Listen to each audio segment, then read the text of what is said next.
Today, I'm thrilled to welcome Simon Penson to the podcast. Simon is a seasoned entrepreneur who founded and successfully exited one of the UK's largest performance media agencies, with the group selling for over £30 million. Now, beyond this, beyond his impressive track records in the agency world, Simon has transitioned into a strategic role as a chair, non-executive director, and a growth consultant, helping obviously other agencies scale and succeed. He's also a partner in an early stage tech venture capital firm, bringing his vast experience to support the next generation of founders.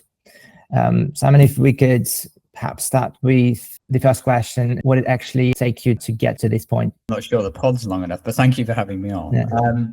Yeah, I mean, it has, obviously it's been a journey, you know, it's been proliferated with errors and mistakes and wrong turns. And I think that is some respect is the pain, but also the glory of, you know, kind of being a true first time founder. I mean, interestingly, I started life as a journalist and had 10 years in corporate. So kind of learned what I did and didn't like about, you know, much greater scale.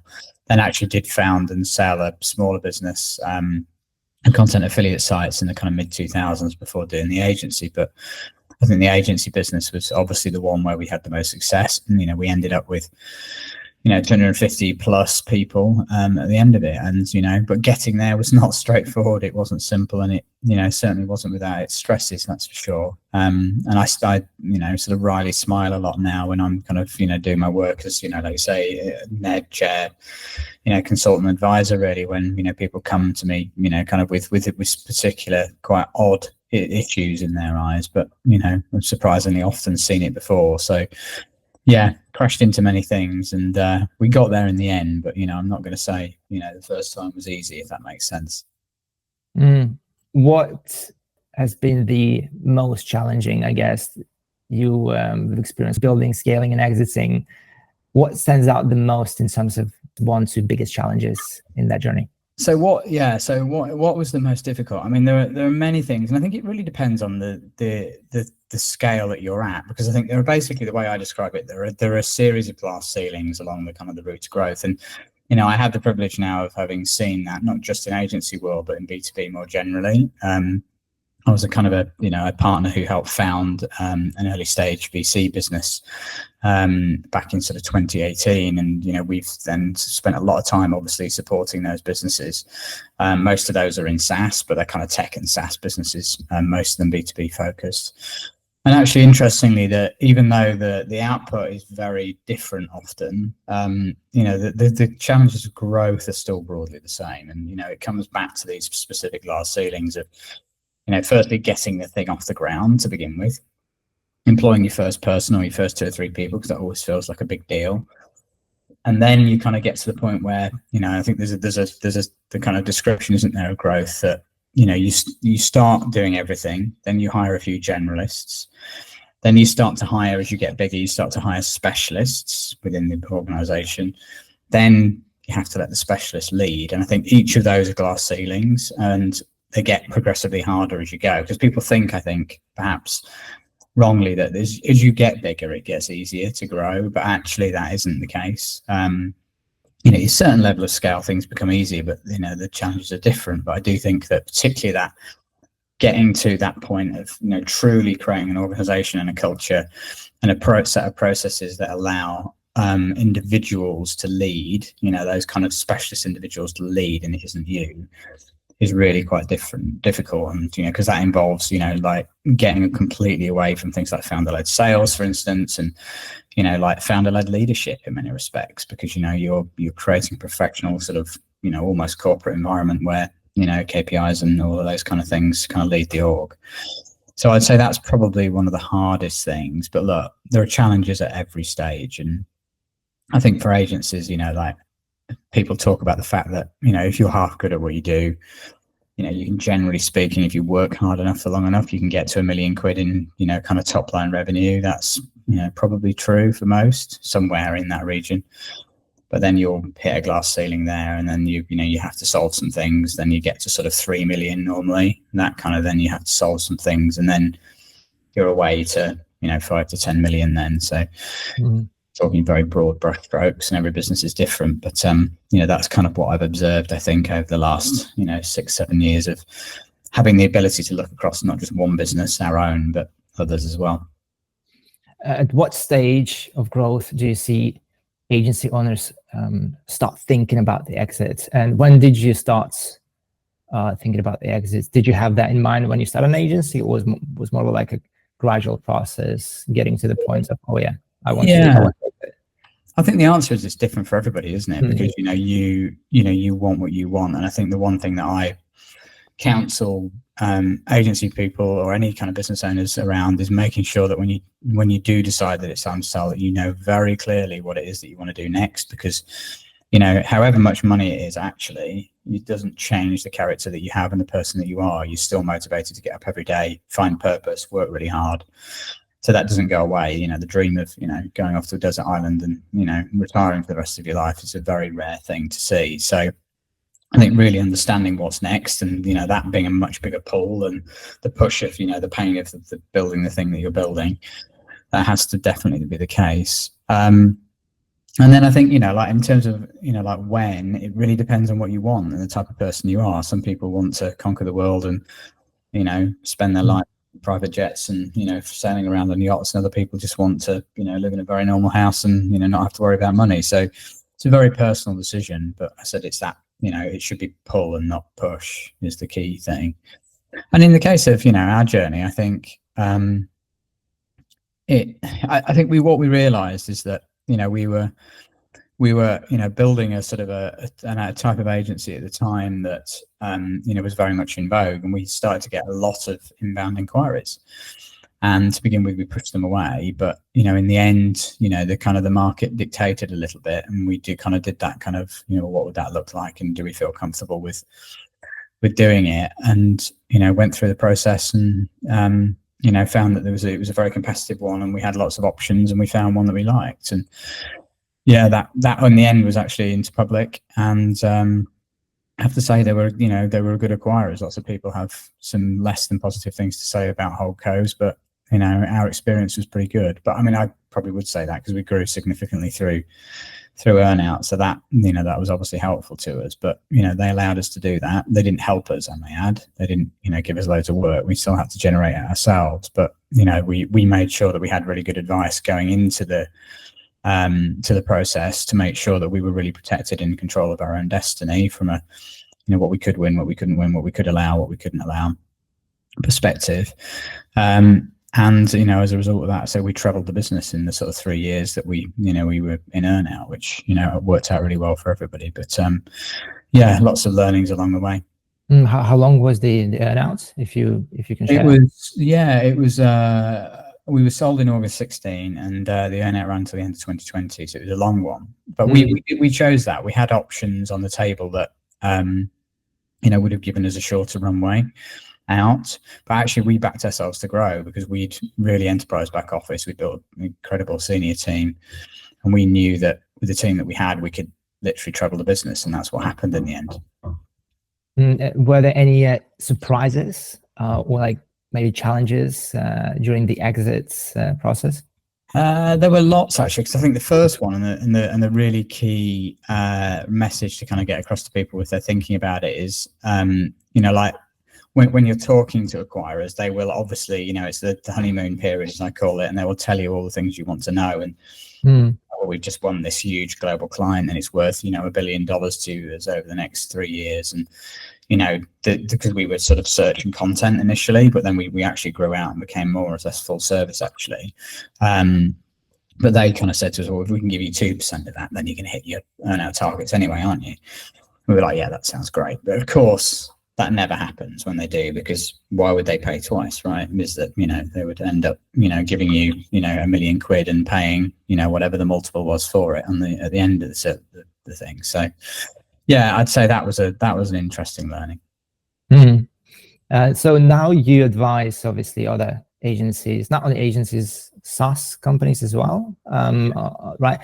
Do you advise around M&A or exit strategies, or is it predominantly like go-to-market strategy, or both? A mix, actually. So, and again, it depends on the stage of the business, because obviously million quid ARR, suppose the business is in a different place, you know, from a thought processing perspective than one that's at 10, 20 million ARR.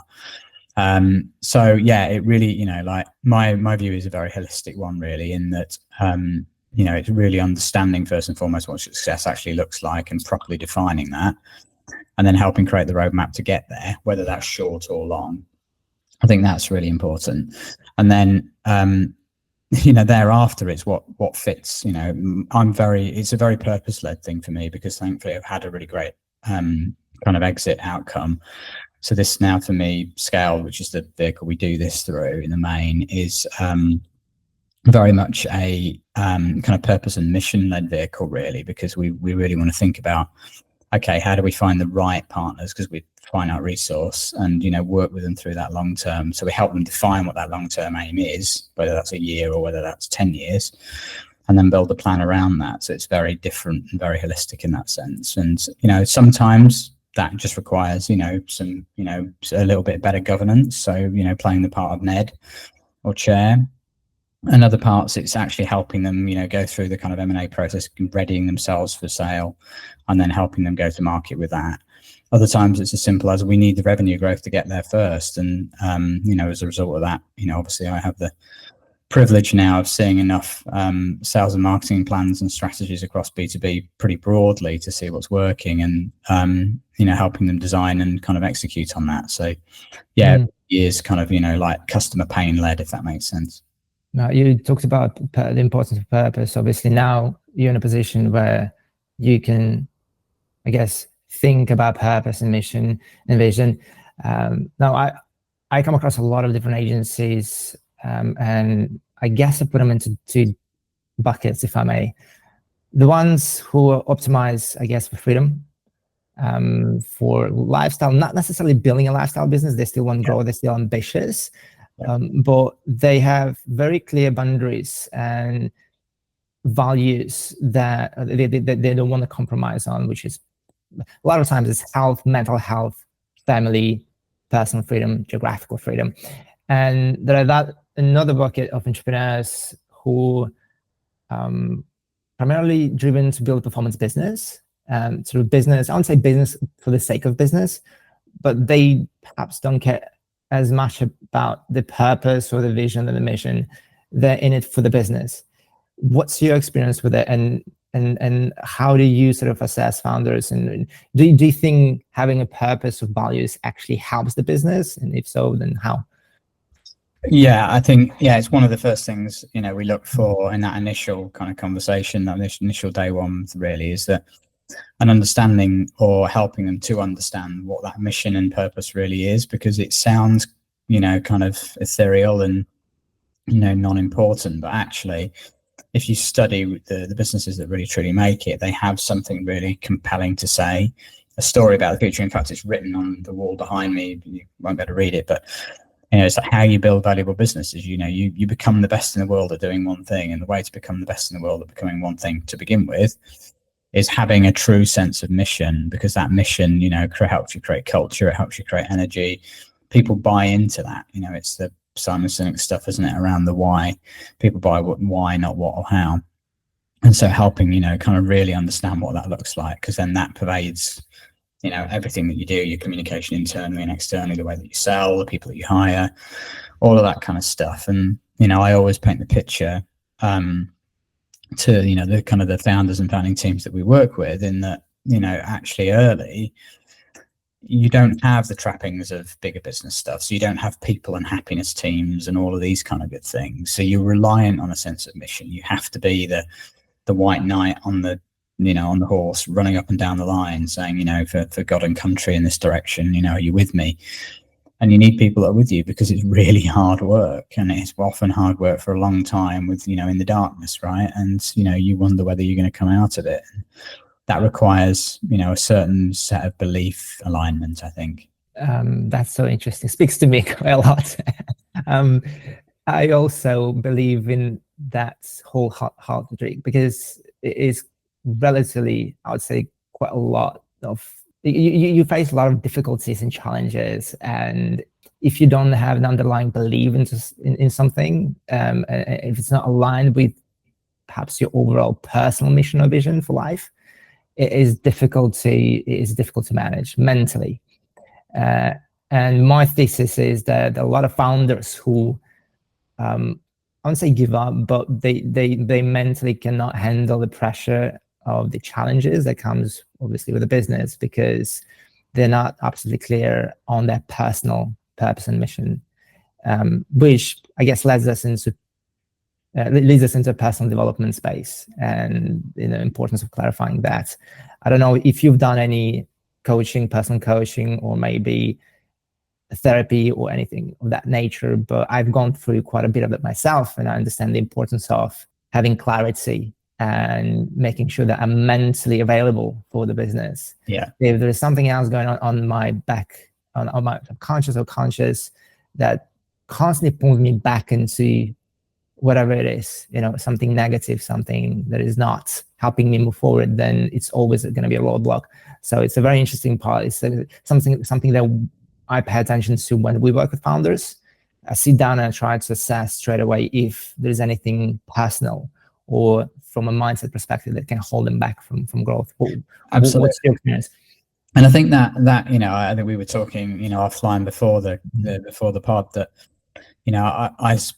we spend quite a bit of time making sure there's fit, and that's a really key part of that question, because because it's purpose driven from our side, I want that success to happen, and if there's misalignment in what that person is capable of doing and what that success looks like, then it's very hard for us to kind of affect that.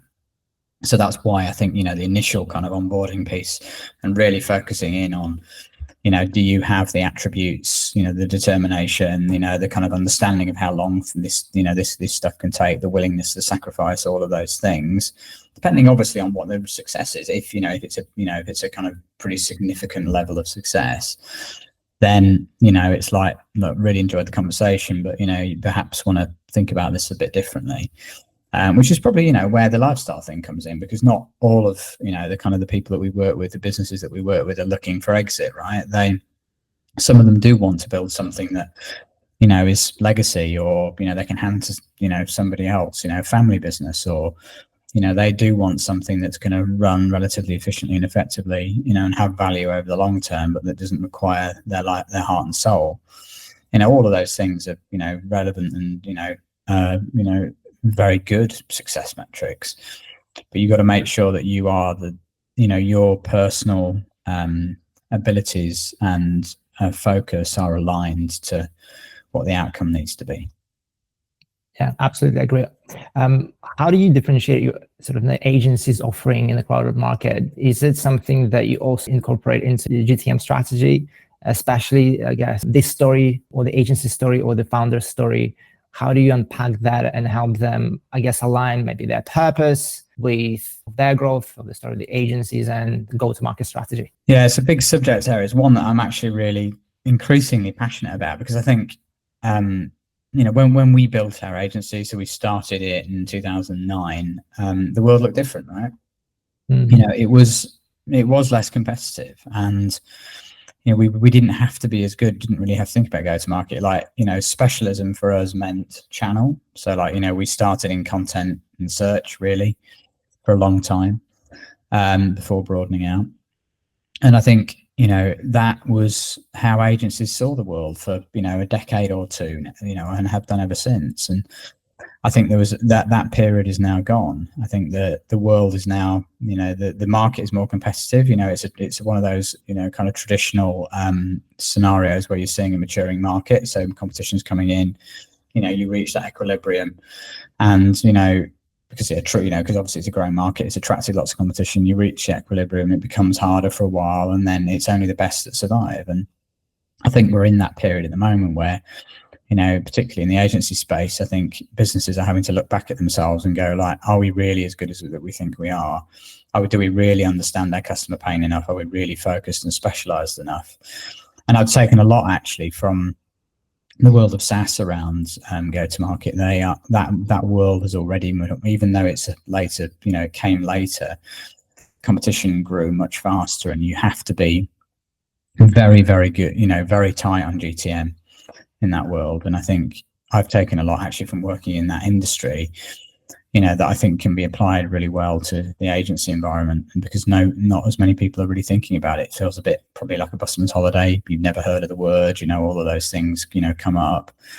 But it really comes down to something that I was taught back in my journalism days in the sort of late 90s, early 2000s, that, a wise old publisher once said to me, Simon, when I first took on my first editorship, actually, he said, if I've got one piece of advice for you, it is just stay close to your audience and you'll never be far wrong.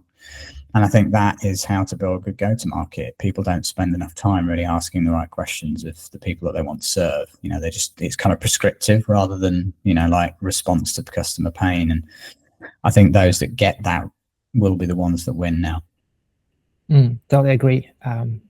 It's actually the way we built our consultancy business, but also I think back in the days when I was building my own marketing agency, when the iOS update happened that sort of shook the e-commerce industry, we were forced to become data driven. And although not a lot of people actually understood what it takes to become data driven, but we decided to commit to understanding what it takes to transition from a service provider to somebody more of like a strategic partner, because we had no other choice but just to survive that way, which forced us to do a lot of qualitative research. I actually sit down with our clients or audience and understand what is it that they need in terms of agency service.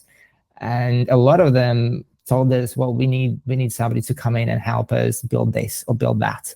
We don't need just an agency to provide a service. We want somebody to help us actually grow. And this is when I personally discovered the idea of a growth partner. It's definitely a big one, and I agree a lot on the importance of spending time with your customer. I know that you've also talked a lot about the importance of leadership.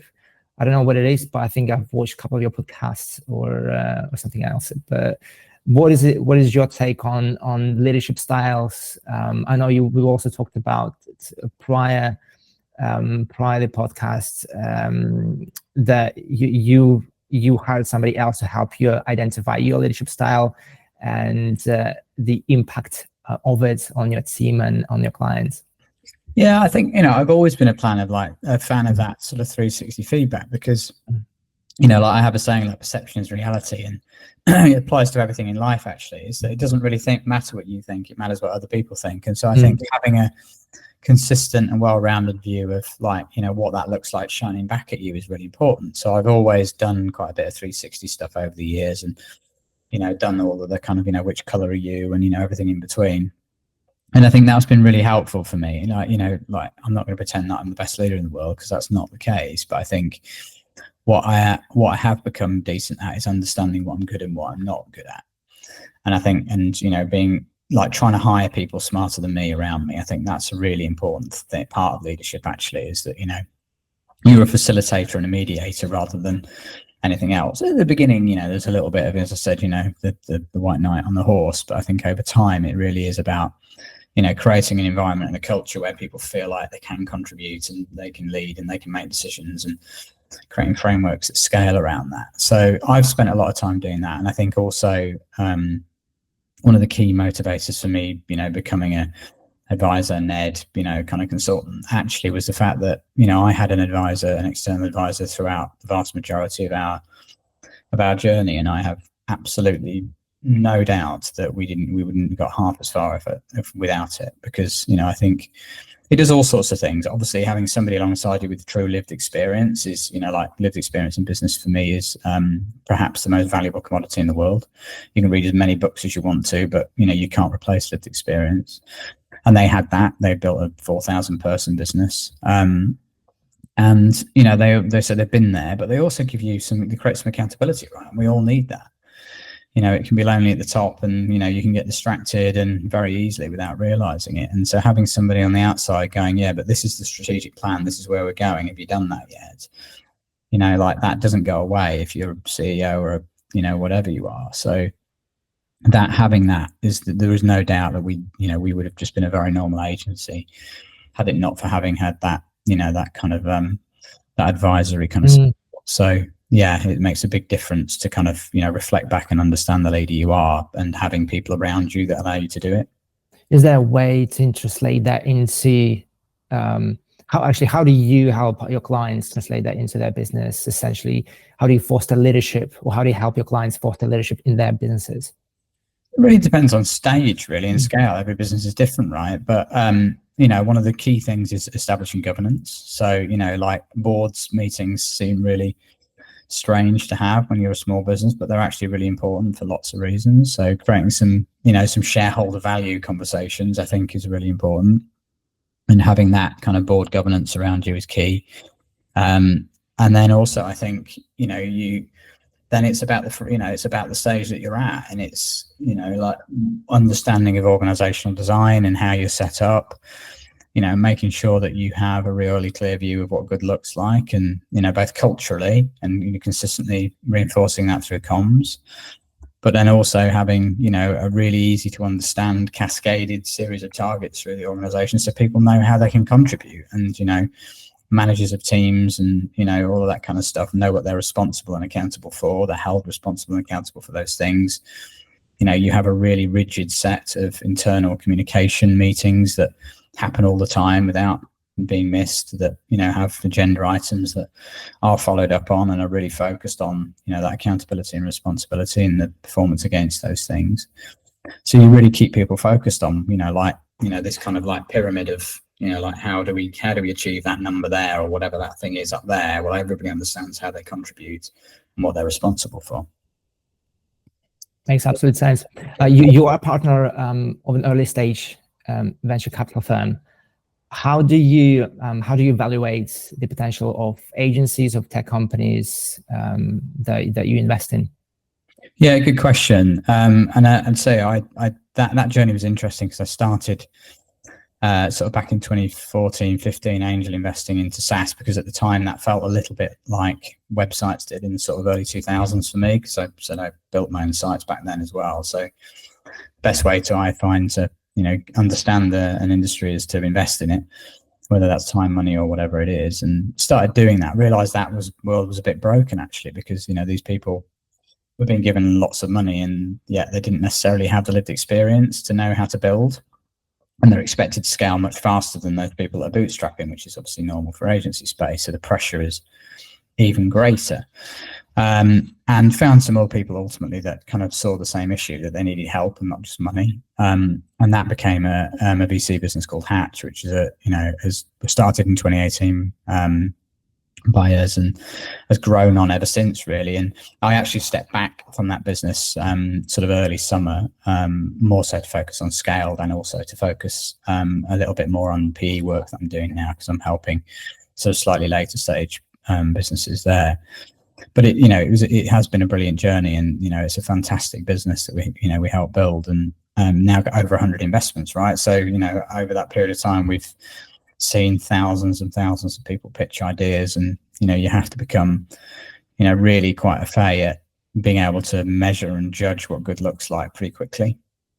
It's so much that you have to develop a system for being able to sort the wheat from the chaff, right? So that was really helpful in kind of honing and sharpening your skill set around evaluating good and bad business, good and bad ideas, and then obviously supporting dozens of SaaS businesses teaches you a lot really quickly, because you're seeing it playing out multiple times in parallel, right? Which is one of the best ways of learning. So yeah, a fantastic experience for sure.